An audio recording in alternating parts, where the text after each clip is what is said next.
이보전진을 위한 일보 후퇴를 사자성어로 뭐라고 할 수 있을까요? 먼저 이보전진을 위한 일보 후퇴라는 말은 더 큰 성공이나 진보를 위해서 잠시 물러서는 것을 뜻하죠. 이런 의미를 담은 사자성어로는 몇 가지가 있는데 대략 3가지 정도만 알아보도록 해요. 첫 번째 권토중래, 두 번째 와신상담, 세 번째 호일도모. 이렇게 3가지에 대해서 알아보도록 하겠습니다. 권토중래와 와신상담은 수능에서도 많이 나왔는데요. 자세하게 알아보기 전에 짧게 요약을 해보자면 권토중래는 실패 후의 재기를 나타내는 사자성어고요. 와신상담은 큰 뜻을 위해서 참고 견딜 때 쓰이기도 합니다. 그리고 후일도모는 나중을 위한 전략적 후퇴를 나타냅니다. 자, 그렇다면 각 사자성어의 뜻과 풀이를 같이 알아보도록 해요. 첫 번째, 권토중래. 권자는 거두다, 말다, 주먹 이런 뜻이 있어요. 말다라는 거는 돌돌 감아 말다 그런 뜻이죠. 좀 더 확장해서 얘기를 하면 휘몰아 일으키다, 먼지를 일으키다. 저 멀리서 말이 타고 옵니다. 흙먼지를 휘몰아 일으키면서 오는 장면 떠올릴 수 있겠죠. 보통 우리 사극에서 말 타고 주인공이 달려올 때 그런 장면 많이 볼 수 있죠. 그 다음 두 번째 흑토자죠. 세 번째 무겁다 중자지만 다시 혹은 거듭 뭔가 중첩될 때 쓰는 표현이기도 합니다. 네 번째 오다 레자죠. 풀이하면 흙을 말아 일으키며 다시 오다. 흙먼지를 말아 일으키면서 휘몰아 일으키면서 다시 오다. 패배 후에 다시 힘을 모아서 돌아올 때 재기하다, 복수하다 라는 의미로 쓰이죠. 예를 들면 그는 사업에 한 번 실패했지만 권토중래하여 더 큰 회사를 세웠다. 뭔가 일을 부득부득 갈고 있다가 참고 견디고 하다가 나중에 더 큰 그림을 이루기 위해서 먼저 엄청난 노력을 했겠죠? 그리고 나서 나중에 더 크게 성공을 할 때 그 사람은 권토중래에서 성공했다. 즉 실패한 데서 그치는 게 아니고 다시 일어난 거죠. 재기한 거죠. 중국에 항우라는 사람이 있었는데 초한지라는 책에 나오죠. 유방과 천하를 두고 싸운 인물이에요. 처음에는 연전연승하면서 천하를 얻을 뻔했는데 마지막에 한나라 유방에게 패배하게 됩니다. 도망가는 중에 오강이라는 곳에서 자결하게 되죠.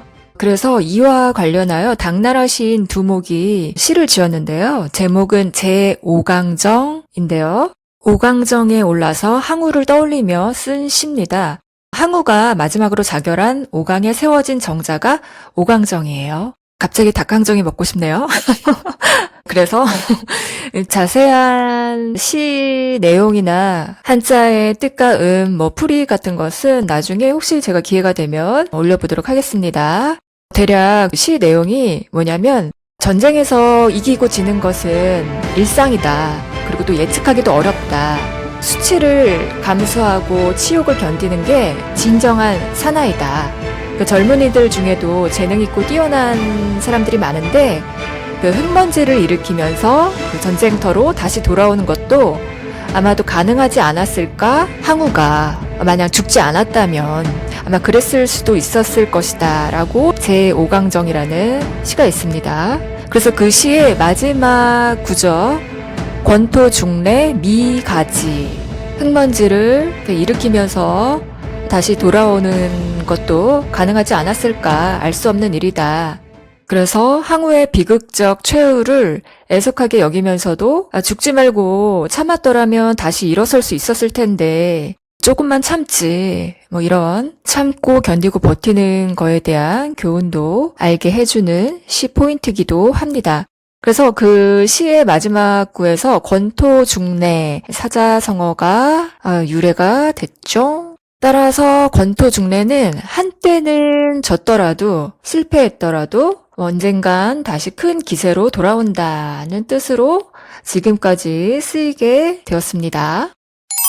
다음 두 번째 와신상담인데요. 와신상담은 참고 또 참으며 언젠가 복수나 큰 뜻을 이루려는 결연한 의지를 나타내는 사자성어예요.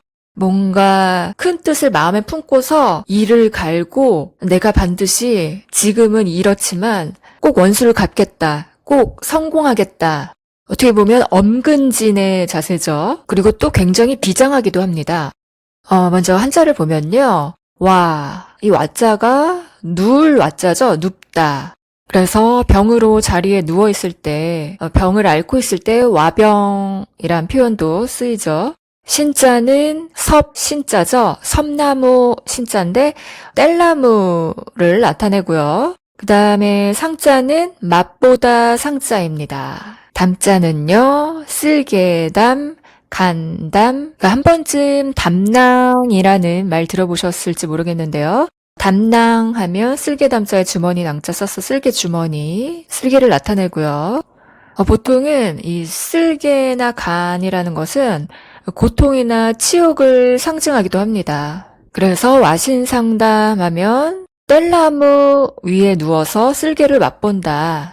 즉 불편한 자리죠. 그 편하지 않은 곳에서 자면서 쓸개처럼 쓴 것을 일부러 맛본다. 그러면서 치욕을 자기가 모욕감을 느꼈던 것들, 수치심 같은 것들, 그런 것들을 되새기고 복수를 다짐하는 걸 나타냅니다. 이런 것들은 누가 시켜서 하는 게 아니고 셀프죠. 자발적 의지에 의해서 원한이나 치욕을 잊지 않기 위해서 스스로 고통을 감수하면서 견딘다라는 거죠. 예를 들면 내가 원하던 그 목표 대학이 있었다. 또 그리고 취업하고 싶은 직장이 있었다. 그런데 지원했는데 불합격됐어요. 그럼 굉장히 좌절감이 오죠. 절망감에 빠지고 참 우리가 살면서 쿨하면 좋은데 그게 쉽지 않아요. 마음처럼. 그래서 이 와신상담처럼 정석대로 예를 든다면 내가 그곳에서 떨어졌지만 더 노력을 해서 참고 견디고 더 실력을 키워서 다음번에 지원해서 드디어 합격한다. 이게 정석의 스토리가 되겠고요. 하지만 우리 현생은 요즘은 또 이제 바뀌었죠. 마인드가 내가 원하던 곳에서 날 떨어뜨렸어? 아 그래? 아 그럼 뭐 다른 데 지원하지. 더 좋은 데 가면 되겠네. 날 떨어뜨린 곳 다시 가고 싶지 않아. 오히려 방향을 이제 트는 거죠. 더 좋은 것으로. 굳이 날 떨어뜨린 곳에 거길 가겠다? 물론 감사하죠. 원하던 곳이었기 때문에 다시 지원해가지고 합격하면 좋겠지만 또 인생이란 알 수가 없죠. 장담할 수도 없고요. 예상치 못한 곳으로 더 좋은 곳으로 갈 수도 있어요. 그래서 꼭 실패가 나쁜 것만은 아니다라고 긍정적으로도 한번 생각해 보도록 해봐요. 꼭 와신상담하지 않더라도 그 일이 어떤 계기가 돼서 전화위복이 될 수도 있는 거죠. 인생은 새옹지마니깐요. 참고로 전화위복이나 새옹지마 요 두 사자성어는 인생은 알 수 없을 때 쓰는 표현이기도 하고요. 와신상담 또한 유래가 있는데요. 그 중국 춘추 시대 때 오나라와 월나라 간의 스토리예요. 두 주인공이 있는데요. 그 월나라의 왕, 오나라에 패하고 포로가 됩니다. 이 사람이 이제 구천이고요. 또 오나라의 왕, 부차가 있는데 이 사람은 구천을 굴복시켰지만 풀어줍니다. 대략적으로 어떤 이야기냐면 월나라의 구천이 오나라 부차에게 전쟁에서 참패를 당해요. 그래서 구천은 항복을 하고 부차의 포로가 되어서 말먹이를 치우는 일까지 하는데요. 굴욕을 겪는 거죠. 그런데 결국에 부차는 구천을 불쌍히 여겨서 석방시켜요. 자, 이제부터 사자성어 정확한 유래가 이 부분에서 나오는데요. 그래서 구천이 돌아간 뒤에 자기가 굴욕당한 거에 대해서 복수를 맹세를 합니다. 그래서 첨나무죠. 뗄나무 위에서 잠을 자요. 와신이죠. 그리고 쓸개를 방에 걸어두고 매일 핥습니다. 이 쓸개는 아주 쓴맛이 나는 장기죠. 고대 중국에서는 쓸개를 쓴 고통과 치욕의 상징으로 여겨졌었어요. 구천이 참패하고 포로로 끌려가서 모욕을 당했잖아요. 근데 이제 석방이 돼서 목숨은 건졌는데 자존심이 완전히 짓밟혀진 거죠. 그래서 고국으로 이제 돌아가고 난 뒤에 그 치욕을 잊지 않기 위해서 이제 극단적인 행동을 한 게 와신상담인데, 쓸개를 맛봤다는 건 자기의 치욕스러운 그런 수치감들을 쓴맛을 느끼면서 잊지 않겠다, 되새기는 행동을 나타내는 거죠. 내가 지금 상태가 이 모양이지만 언젠가 반드시 너를 복수하겠다 라는, 어떻게 보면 자기 암시를 매일매일 반복을 한 거예요. 당시에 왕이 이런 극단적인 행위를 했다는 건 인생 전체를 건 맹세였다고 볼 수도 있을 것 같아요. 요즘으로 치면 매일 아침에 일어나가지고 거울을 보면서 나는 언젠가 반드시 성공한다, 미라클 모닝 이런 말도 있는데, 끌어당김의 법칙 이런 것도 있잖아요. 그런 이렇게 자기 체면적인 자기 다짐, 그런 것보다 어떻게 보면 더 강도가 센 게 아니었을까 싶습니다. 그냥 참고 견딘다라는 게 아니라 자기 굴욕을 의도적으로 되새기면서 피눈물 나는 인내 끝에 목표를 이루려는 태도를 뜻해요. 굉장히 독한 거죠. 아무나 할 수 없는 행동이라고 봅니다. 이 정도면. 그러니 반드시 목표를 이뤄내겠죠. 성공하고. 자, 마지막으로 세 번째, 후일도모입니다. 후일도모는 뒤후자, 날 일자죠. 그래서 후일하면 다음 날, 나중에, 훗날, 미래를 나타내는 거죠. 도자는 계획하다, 도모하다, 그리다, 도자로 쓰이고요. 모자는 꾀하다, 궁리하다, 어떠한 계책을 세우다, 모자죠. 그래서 도모한다, 우리 일상생활에서도 많이 쓰이죠. 지금 당장은 뜻을 이루지 못했지만 나중을 기약하며 다시 한번 기회를 꾀한다라는 의미예요. 그냥 마냥 미래를 기약하면서 그냥 기다리는 게 아니라 나의 부족한 면을 키우면서 능력을 기르면서 제기하거나 기회를 도모하는 것을 말합니다. 후일도모는 어떤 특정한 고전고사에서 비롯된 표현은 아닌데요.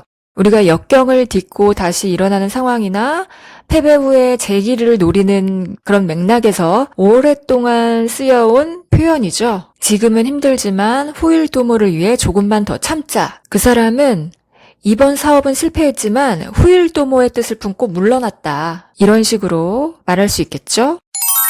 그래서 전체적으로 권토중래, 와신상담, 후일도모 모두 미래를 기약하는 거죠.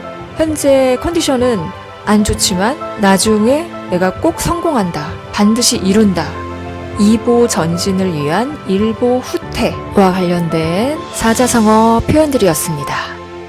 어떻게 잘 들으셨나요? 이미 알고 있는 표현이기도 할 텐데요. 혹시 들으시는 분께서 안 좋은 상황을 내가 지금 맞이하고 있다, 겪고 있다 하신다면 너무 그 상황에 매몰되지 말고요. 앞으로 또 어떻게 상황이 변할지도 모르니까요. 물론 생각이 생각대로 가져지는 게 쉽진 않은데 그래도 한번 긍정적으로 좋게 생각을 해볼까요? 반드시 좋은 상황은 옵니다. 터널도 끝이 있다고 하죠? 물론 너무 길어서 문제긴 한데요. 그래도 반드시 통과하고 빛이 보입니다. 힘이 안 나면요, 힘이 안 나는 채로 있어도 돼요. 그럴 때가 있기 때문에 또 반대로 생각지도 않게 힘이 날 때가 또 오기도 하거든요. 어떻게 보면 기분 탓이기도 한데요. 그 기분을 내가 한번 잘 조정해 보도록 하자고요. 알겠죠? 다음에 기회 되면 또 영상 올리도록 할게요. 여러분들의 상황이 역전되기를 바라면서 마치도록 할게요. 들어주셔서 고맙고요. 다 잘 될 거예요. 편안한 시간 보내세요.